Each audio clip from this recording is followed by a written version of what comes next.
Good morning, everybody. Hope you had a wonderful weekend, and we got a ton of stuff to cover here, so we'll just jump in.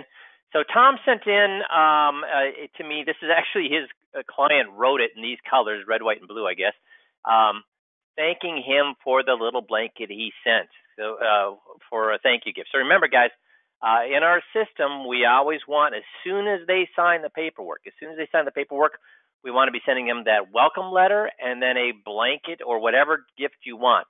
So I love blankets because you can buy 5, 6, 7, 8, 9, 10 of them and have them stored very easily, and you can have them set to go in the priority mailbox. So I've got I always would have 5 boxes filled with the blankets already, and all we need to do is as soon as the client signed that paperwork, before their butt hit the car seat, we had their letter printed in and the box mailed, so they would most likely get it the next day.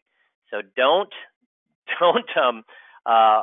forget to do that. It locks people in. It prevents that them rethinking, am I doing the right thing? It welcomes them. It makes them have a great experience. So, and the blanket seems like a silly thing, so we recommend the $1 million blanket, but Tom has found a little blanket that he likes instead. It's nothing fancy. I've had guys actually go down to the local embroidery shop and have blankets made for the client with their name and your company logo on it. So whatever you want. But the nice, it just ties in because the welcome letter is about, I'm now your security blanket. So this is a reminder that I'm your security blanket. So that's something that don't forget to do, and it's amazing how people will love that. When I did the $1 million blanket, it's cheesy, it's silly, it's about a 7-foot blanket that's printed like $1 million bill. Every time I would go over to my client's house, they'd have it sitting on the couch, and it's ugly. It's ugly. So I don't know if they put it away as soon as I left and then took it out of the closet before I came, but it was always sitting on the client's couch. So whatever you decide to do, please make sure you're getting out those welcome gifts to clients. So last week's 5-minute moneymaker. What's the best way to invest your time this summer when things slow down? How about going after one of those big clients you missed? So here's an idea. On how to get those whales or people that you think are worth going after. It's going to get them to open up to you again or reach out to you again. And this stuff does work. So 5Q tape breakdown. We love it when a client says this. If you want to hear what happens when things go well, last week's 5Q tape breakdown would be a good one for you to listen to. So in today's world, are more and more people going after our clients' monies? Yes. And are fees being squeezed? Of course they are. And do they have more products that they can actually buy, more places actually put their money? So we're in a situation where we're being competed against on all levels. So clients expect more from us. If all we're doing is shill-in products, guess what? That's going to become a real problem. Because you know what? There's tons of products for them to choose. There's tons of cheaper products to choose, and there's all sorts of people shilling those products. So we have to be different, and clients expect more. So Oliver Wyman did a carrier trend report January 2018. He did this for a large insurance company, Chubb. And what did they find out that people wanted? Well, one area where client perception of value was high for financial advisors and where cost or difficulty of providing that value was low. Want to guess what that area was? So they found there was an area where clients perceived the value was very high if their financial advisors covered this, and where it cost the financial advisor basically nothing time-wise or difficulty-wise to provide it to them. What do you think that area was? Any idea? Nobody knows. Well, then nope, not guaranteed income, Nick. Good idea though. Property casualty advice. Now, did they want property casualty advice from a financial advisor who sold property casualty insurance? Is that what they were looking for? Tom's got it. Nope. Mark says nope. Yep, that's exactly no. Tom's got it. Yeah, no, they're not. They're looking. The reason they want a financial advisor to give them advice is because it's what? What kind of advice? Second opinion, unbiased. That's what I'm looking for. Unbiased. Yep, unbiased. So they found that 59% of wealth management clients considered the ability of their advisor to be aware of their entire financial picture critically important. 77% said they would appreciate advisors' guidance about property casualty insurance and the appropriateness of the coverage. So how do we do that at 5Q? Well, do we have a property casualty checklist? Yes, we do. Now, how much work does that take, guys? How much work does it take to give people that? None, because are we going to fill it out for them, or what do we have them do? What do we tell them to do with the property casualty checklist? We sit down. They're going to go back and make their property casualty agent fill it out, do their job. Guys, I've sent my property casualty agent probably, 70 grand over the last 10 years. How many times has he called me and wanted to do an update on my policy after sending him 70 grand? Dave's got it. Never, exactly. So make him do the work. Umbrella, we covered the umbrella. Also, do you remember when we talked about the ID theft rider on home insurance? Do you remember how much that costs for most insurance companies to get an ID theft rider on the home insurance? About $25. About $25. So you could also create a relationship with a property casualty agent that would do an anonymous declaration page cost comparison. Here's the thing. Again, I bitch about sending my advisor 70 grand over the last 10 years. And every single night when I watch TV, what kind of commercial do I find at least 3 times an hour on the TV? Property casualty. Somebody offering property, Geico, Progressive, Good Hands people, Allstate, State Farm. And yet I'm too lazy to do a cost comparison. Now, if somebody else said, hey, give me your declaration page, I'll do a cost comparison for you, would I do that? Heck yeah, I'd do that, because that's what? That's easy. It's not threatening. It's easy. So you could also form a relationship with a property casualty agent and say, listen, if I send you declaration pages, could you tell me whether you can beat that or not? And that way the client knows that they're not going to be harped on or sold by another entity and still get that value-added situation. And have any of your clients talked to you about property casualty checklists and they found things? Now, I've had advisor after advisor tell me that this seems like a little thing that nobody would do, but their clients have found things that they did not know would not have been covered, and it was a major thing. I've also had advisors tell me that their clients came back and said, that property casualty checklist, I wish I would have done that because I just had a problem. Guess what they found out? Something they thought was covered was not covered. Yeah, sewer connections is a big one, Mark.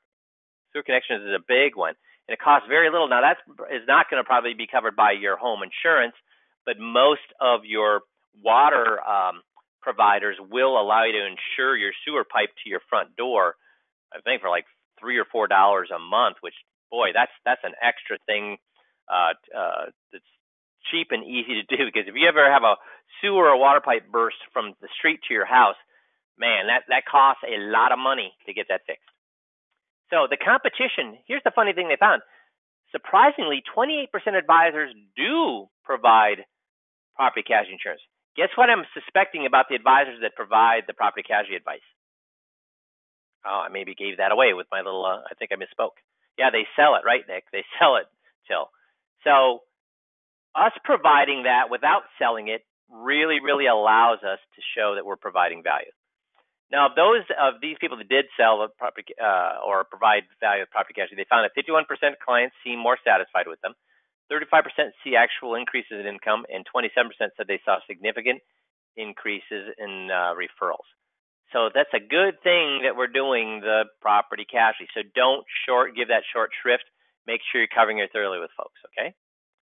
Now, there was also a study that I looked at here in the last week that looked at men versus women when it came to annuities. Want to guess who liked annuities more?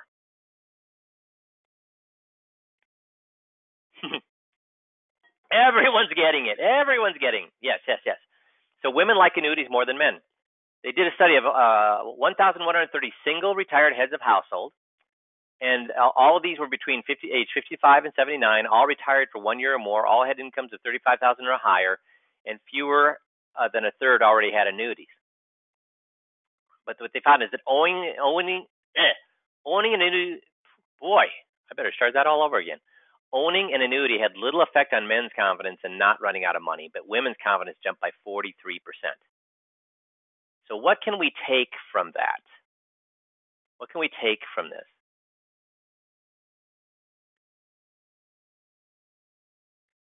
How many of them already had annuities? What percentage already had annuities? I'm sorry, I'm going to rephrase that. What percentage did not have annuities? What percentage did not have annuities? Yeah, 2/3 of them did not have annuities. Now, why then? So I want to take a step out of this. So this is single households. It's a woman or a man that's by themselves. But let's extrapolate this into married couples. How does this affect, or why does it tell us why 5Q can be so effective? Do you think married women would like annuities more too? Do you think married women would like annuities more too? Nick's got it, yeah. Of course they would, yeah. So the reason, again, this is a little bit biased and prejudiced, but we can all argue all day long. But does any couple have both the man and the woman know everything that's going on with investing, or is it generally just one person knows what's going on in investing and the other person doesn't? They take care of other things. Yeah. So whether it's the man or the woman, I've had it where the woman took care of the investing, and I've had it where the man took care of the investing. But generally, it's and I would tell you that the roles are switched. If the woman takes care of the investing and the man doesn't, guess who's more conservative? If the woman takes care of the investing and the man takes care of the family, guess who's more conservative? I found the man. Now, there's no study on that, but I found the man is the person who takes care of the family, the person who focuses on the family. Because usually, is the person who focuses on the family also the person in running the investments, or is it usually the person running the investments and the other one's focused on family? Does the one person? Yeah, it's the other, right, Till? So why do you think the person, whether it's the man or the woman who focuses on family, is not as aggressive?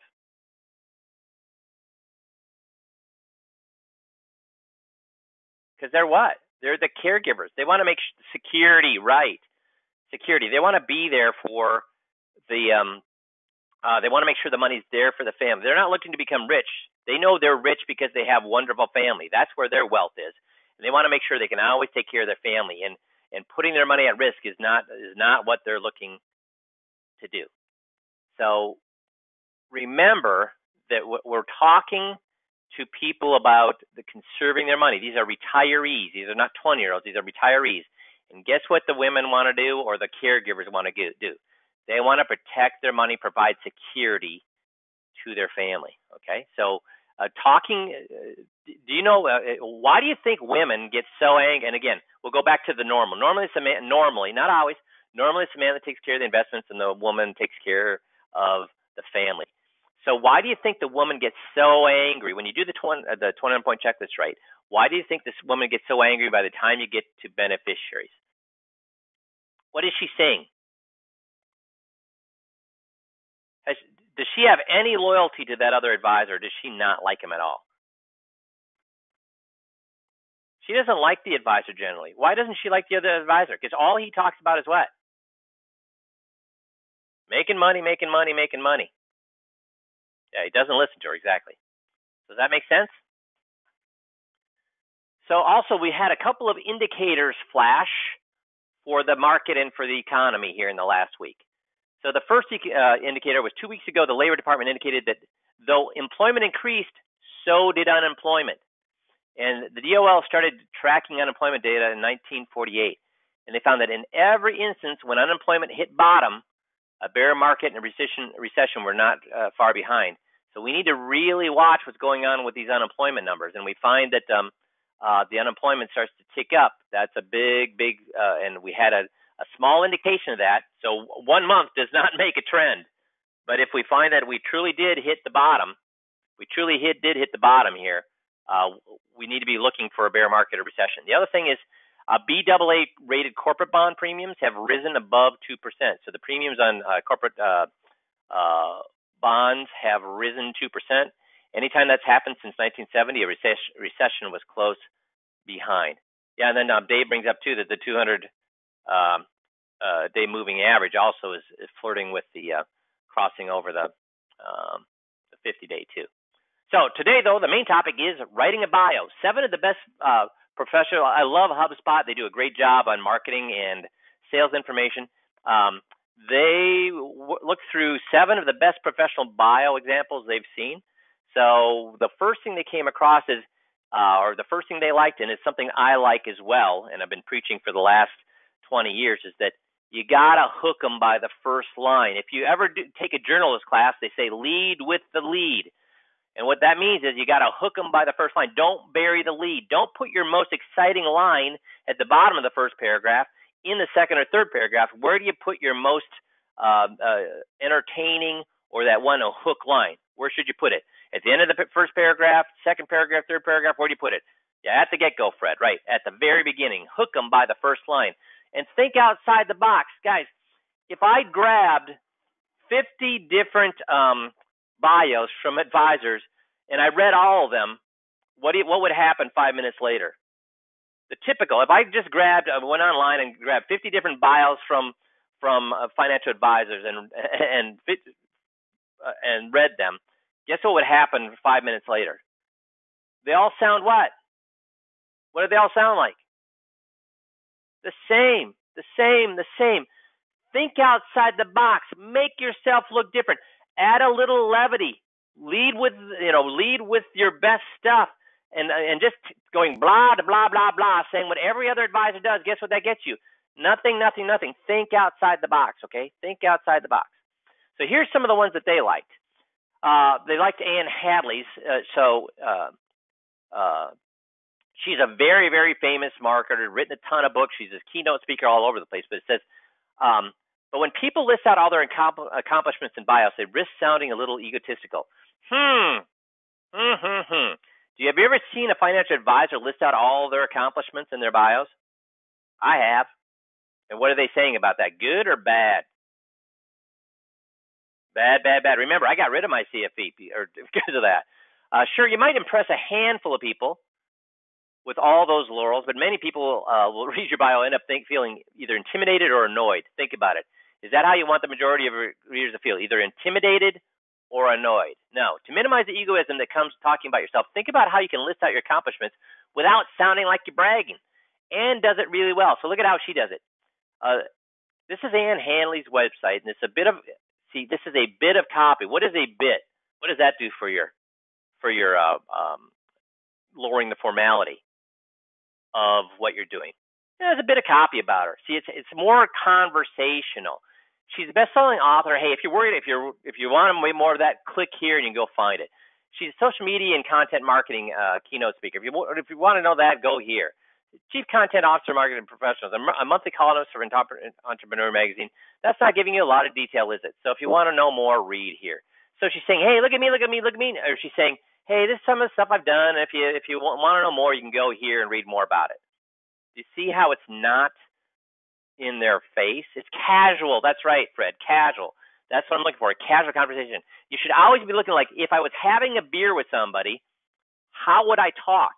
I know that, what have they found about being grammatically accurate versus writing like you speak? Is it better to be grammatically accurate or write like you speak? You should write like you speak. Write like you speak. Now, don't misspell words and don't be a complete blithering idiot with your grammar. But if you write in a formal manner, that is not going to work. You should write like you speak, okay? This is another guy. He's a venture capitalist and executive at several startups. So this guy is very, very what?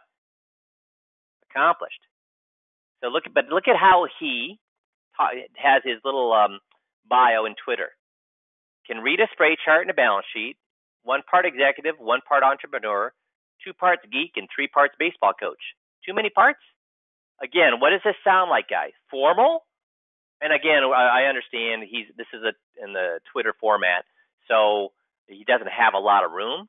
But yes, he's very approachable. Now, does he have things in here that are going to key that he's accomplished? Yeah, he's an executive. He's an entrepreneur. He's a geek. He understands technical things. But he's also a baseball coach for, obviously we're thinking for the kids. Okay. Best bios are often concise, 200 to 300 words, so you don't have a lot of room to play around. But a single sentence that tees your reader up and provides context for the accomplishments that follow would make the rest of your bio much more impressive. See, a single sentence that tees your reader up, just like we were talking about. Take Lena Axelson's bio, for instance. She's a marriage and family therapist. The job with empathy and compassion are a big part of the job description. That's why she chooses to open her bio with a great introductory sentence. When human beings experience trauma or several life stressors, it's not uncommon for their lives to unravel. Guys, she's only trying to reach healthy people or people that are having problems. Is she trying to reach healthy people or people that are having problems? Yeah, people with problems, Susan. So if I'm healthy and read this, I'm like, oh, she's not for me. But if I'm stressed out and I feel like my life is unraveling, did she bury that in the third paragraph or did she start with that? She's identifying immediately who would best benefit from her situation. And is she talking about herself here, or is she writing to the reader? Is she talking about herself or writing to the reader? To the reader, Charles. To the reader. Guess when I read most people's most advisors' bios, guess who they're talking about? What is their whole bio about? Yeah, themselves. So this is about, hey, human beings experience trauma or severe life stressors. It's not uncommon for their lives to unravel. Then she says, my great passion is bringing healing to people who have been through a traumatic, stressful experience. But now she's going into what? Herself. But she started with the lead. She started lead with the lead. To start with who would benefit from your bio or from your help. I help clients who include children, adults, and families to find healthy perceptions of themselves and strengthen their relationships so they can know themselves as peaceful, complete, whole, and safe. So again, these are powerful words down here for the people she's looking for. They're people looking for peace. They're looking for looking for safety. They want to feel whole again. They want to be complete again. So she's tied into the words that the people that she's talking to, people who are experiencing trauma and have severe life stressors, the things that they're looking for so they don't feel like their lives unraveling, put their lives back together. These are powerful words she's putting in that first paragraph. So she starts with who she's talking to. She leads with the lead, and then she talks what she can provide to them. Very powerful words. I know that no single approach is the right one for every individual, so I have been trained in a range of modalities, including blah, blah, blah, blah. This I do not like. Why do you think I do not like this paragraph? Anybody know why I don't like that paragraph?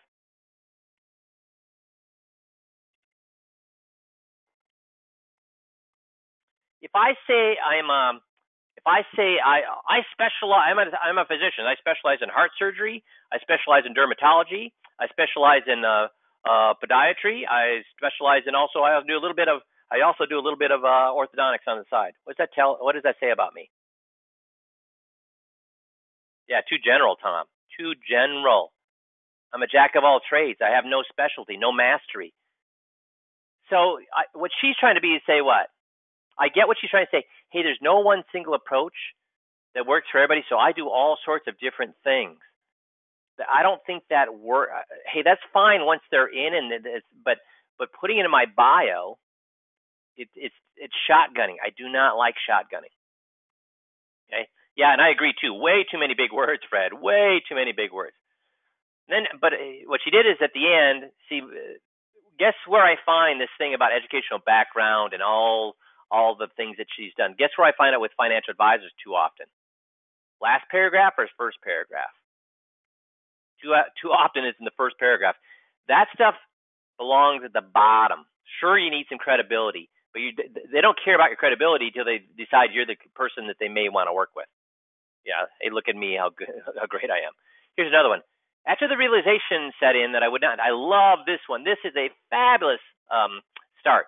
After the realization set in that I will not be, this is an Aussie, so will not be making it as a pro footballer or a Wimbledon great. I wasn't even close. I spent many evenings trawling the local press and digital job boards, seeking the dream role that was out of reach. So it was no surprise that I now work in an industry which rewards me for helping people realize their potential and setting them on their way to achieving great things. See, it's very casual. It's very personal. It makes me want to read more about him. And then he's saying, hey, my life experience prepared me to be good at what I do now.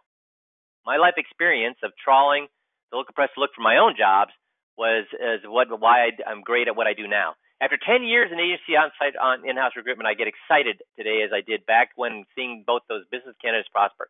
Truly partnering with my leaders to help them think differently and coaching the talent I work with to attain the unattainable as it motivates me to continuously improve. This is a little wordy and unattainable, continuously. I know these are easy words, but they're long words. In-house recruitment. So he could use some work on this paragraph here. I'm also focused on putting my passions and skills to good use by supporting organizations and projects that I really care about, whether it's giving some time to the great food sustainability charity, Oz Harvest, and driving key initiatives, blah, blah, blah. Why is this a good thing? Why is this paragraph? What is this paragraph doing for him? Talking about that he puts his passions and skills to work supporting organizations and projects that, what's it show? Community involvement, yeah, Charles. Is he all about the money, or is he well-rounded? Is he a good person, right, Jeannie? A good person. He cares, right? So if you believe that I can be of help to you, blah blah blah blah. So they like it. LinkedIn did this critique, and they said they like it. Injects a bit of self-deprecating humor in it.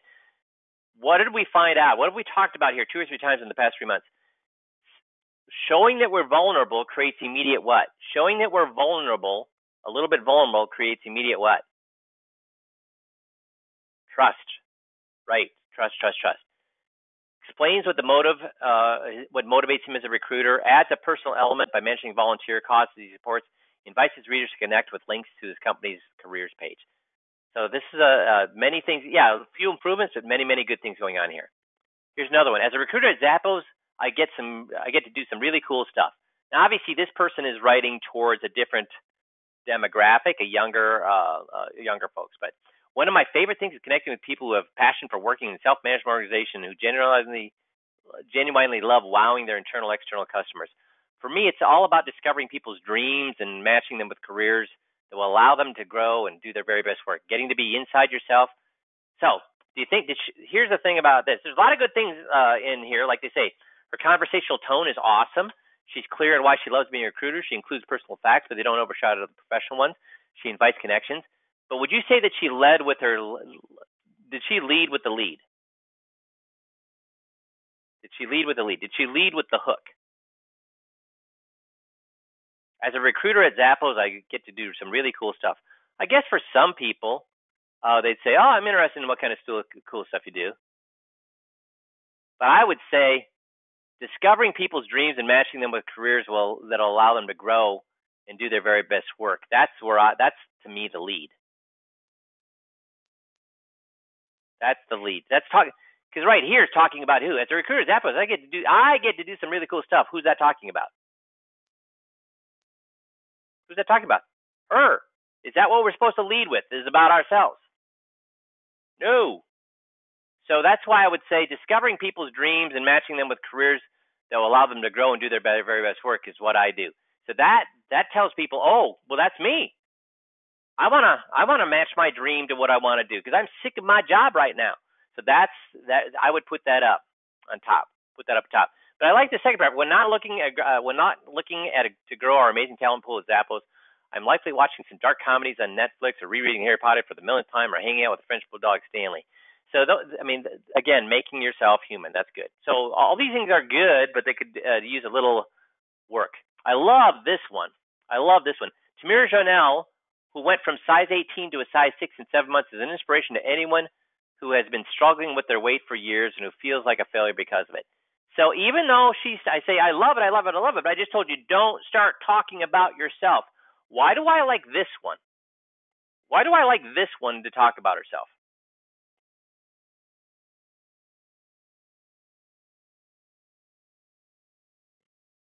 Powerful testimony. I agree with that.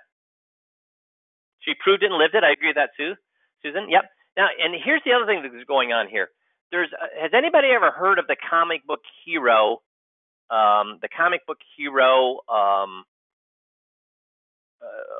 Archetype. It humanizes her, self-deprecating, absolutely. Well, there's in anything, even with marketing. I mean, even with my personal story, if I told you I was a silver spoon person, I inherited the business, and now I'm making $1 million a year, does that have any cred? No.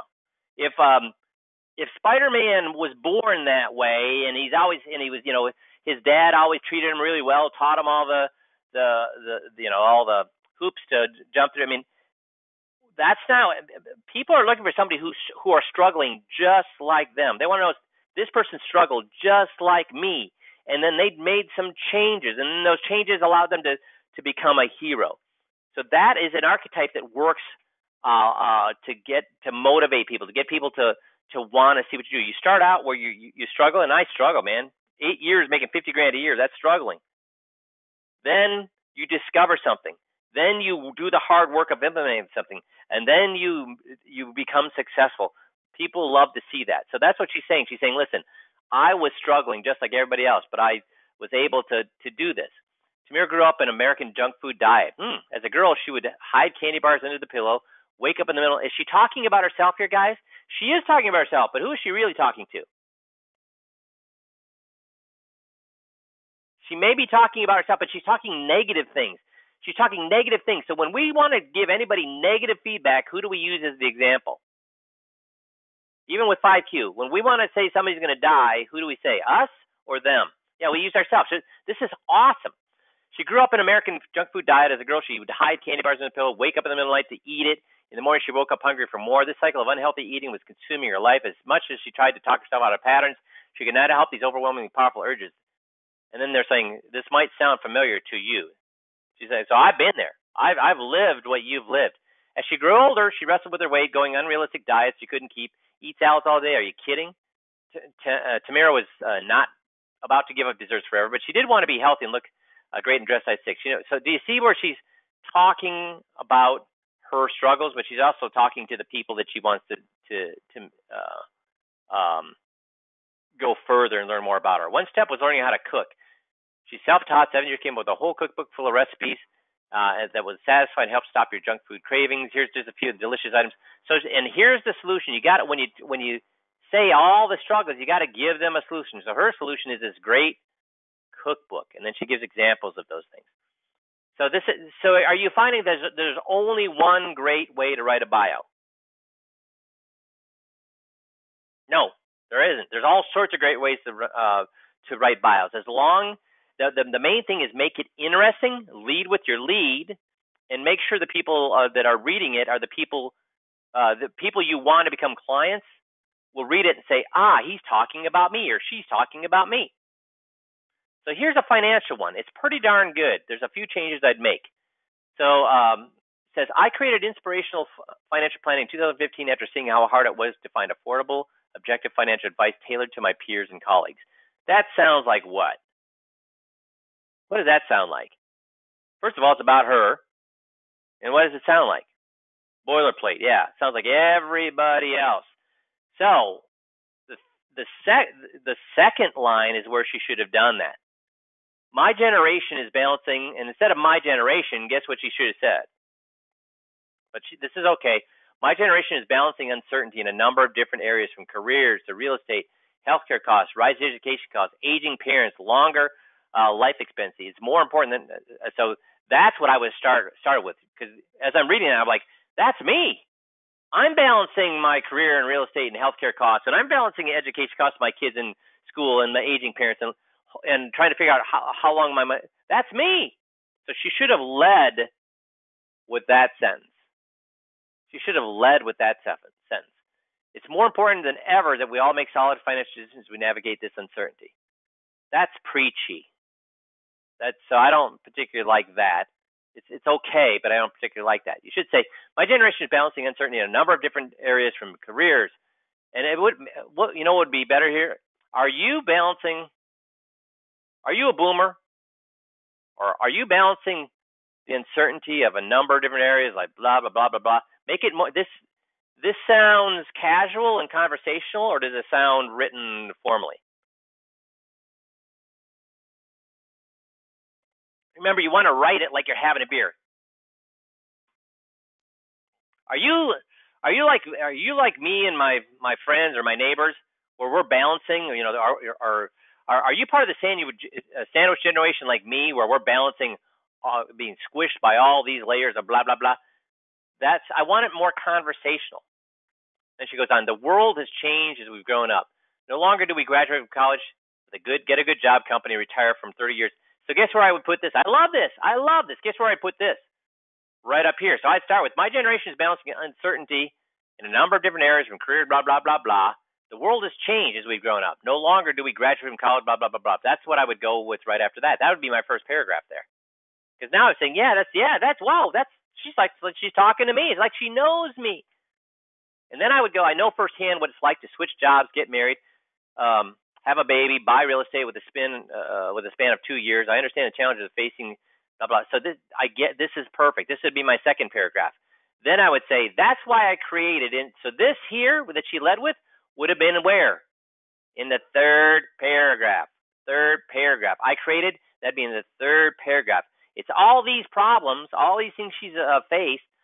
This is what then validates that she created this, because it created the Inspiration Financial. Oh, well, I guess that's what she called herself, Inspiration Financial Planning. So this should be at the bottom, not the top. Make sure that you've earned the right to tell them about your company. Does that make sense, or am I being too jumping all over the place? Does that make sense, or am I jumping all over the place too much? It says make sense. Okay, everybody's saying it makes sense. Good.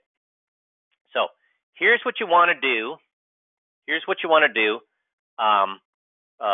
With the bio. First of all, get a decent picture. I do not like this. It's an okay picture, but guess what the picture looks like?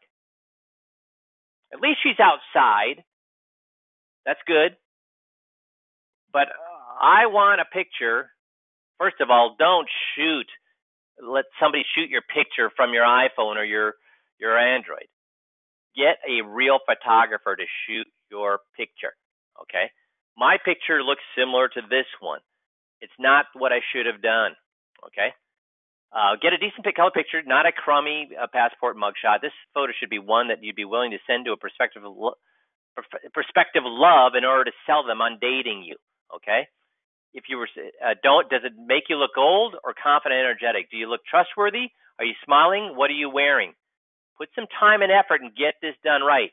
A picture paints 1,000 words. Guys, have you ever looked at a realtor and said, man, I'd never work with them. They look cheesy as heck, or they look stupid, or some of them will have their wear a stupid hat, a cowboy hat, or whatever, and you think, I'm not working with that guy because he's a complete what?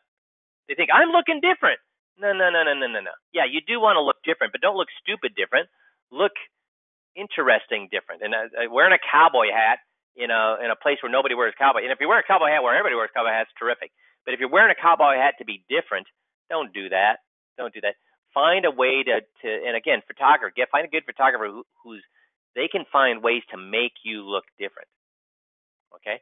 So I would prefer for you to get a candid shot with your family, playing with your kids, with your family, speaking at a seminar, laughing, having fun with people at a seminar, or working at your desk helping somebody. So that adds, it's not just a mugshot of you, it's showing that you're a family man, or that you're an authority, or that you work well with people and people like you. So put some time and effort into that photo, okay? And you can put that in the upper left-hand corner of your bio. Now, unless you have experience in copywriting, hire a professional to do it. There's tons of professionals out there. Interview them or ask for some examples of their bios first.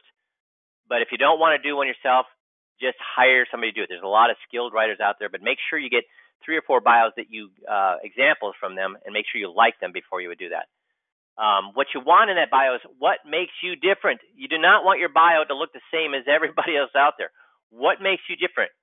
So everybody asks, where did 5Q come from? Does anybody know where 5Q comes from? 5Q, the word 5Q or the name 5Q. 5Q came from the fact that I would have to ask 5 questions before I finally drill down to what made you different. I'd say, what makes you different? Well, I really take care of my clients. And I'd say, well, don't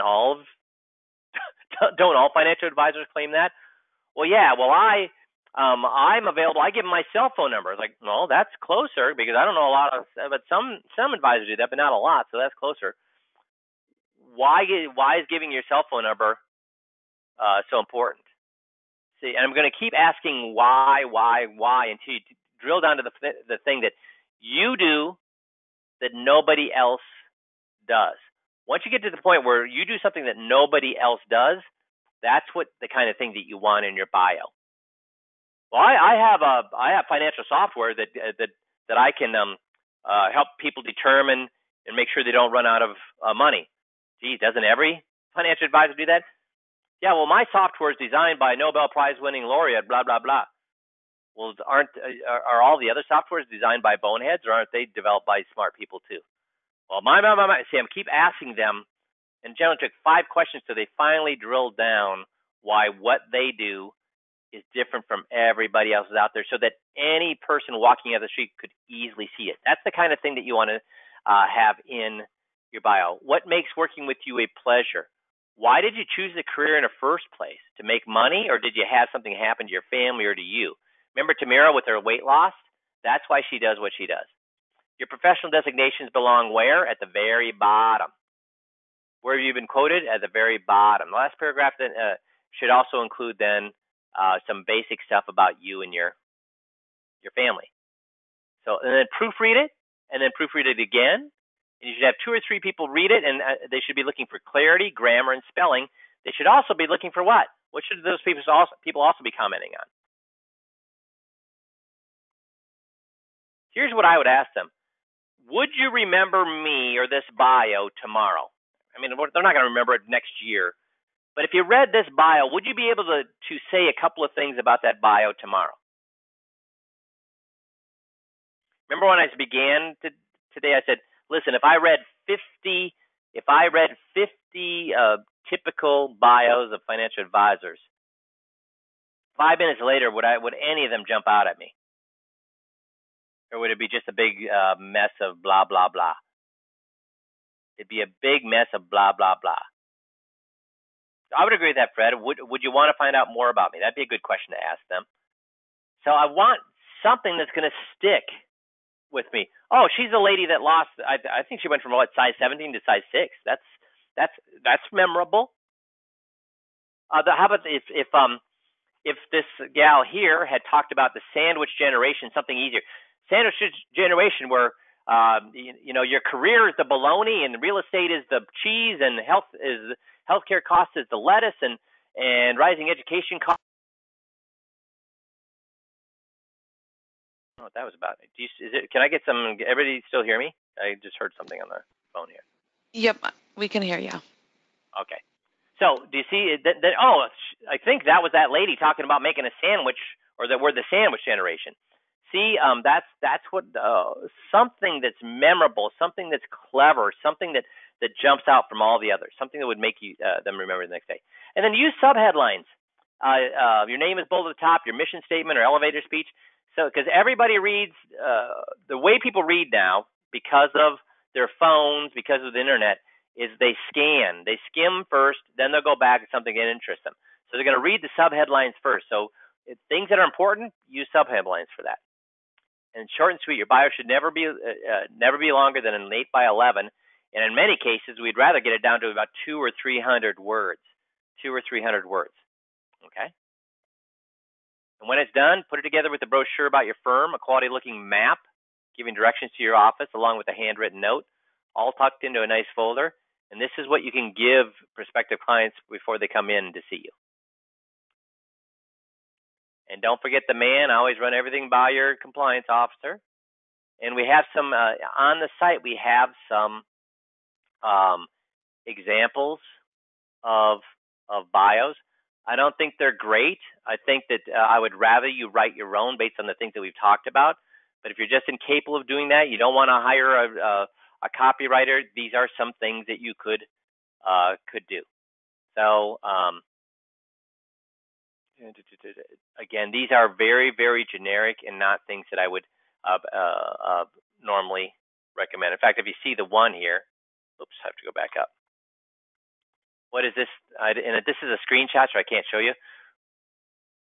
With over 23 years of experience in financial industry, Bob began his career in banking industry, later transitioned, blah, blah, blah. What do I think about that one, do you think? In fact, Missy, can we just remove that one? It sucks. So we'll just remove that one. So you probably, so the first two, at least you're saying you probably have people helping with your investments, legal matters, and taxes, but who makes sure you're getting all the benefits you're owed? I do. So this is talking to the people. So this is better than, this is a good way to start because it's talking directly to them. But boy, again, the more you can make it your own personality. Now, why don't I write one for you? Because guess how many of you would be happy with the one that I wrote? Because guess how wild and crazy mine would be? How much humor would I try to put in there? How much self-deprecating humor would I put in there?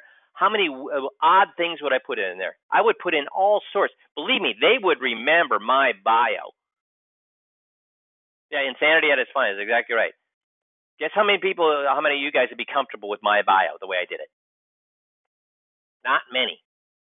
But I want to stick out because I don't worry about sticking out. I don't worry about being ridiculous. I don't worry about sounding a little bit like a clown when I'm presenting because I know that my knowledge will shine through that. But everything else is keeping them interested in me as compared to everybody else would be. Make sense? Cool. So that's a little bit about how to get a bio, and it's important to have a good one. So when you mastered the Crib Notes motive, the bio is a second shrift to these things. Get those motives and the outline of the end goals of each of the scripts. Get those down. Your daily practice of MIPS and GOTS. Your 5-minute moneymaker breakdowns. Keep doing them. You do that. You're going to bring on every single client. Things like the bio, all that does is make it a little bit easier for you. Make sense? Coolio. So thanks for paying attention today, and you guys have a great rest of the week, and we'll talk to you all next Monday. Thanks, everybody.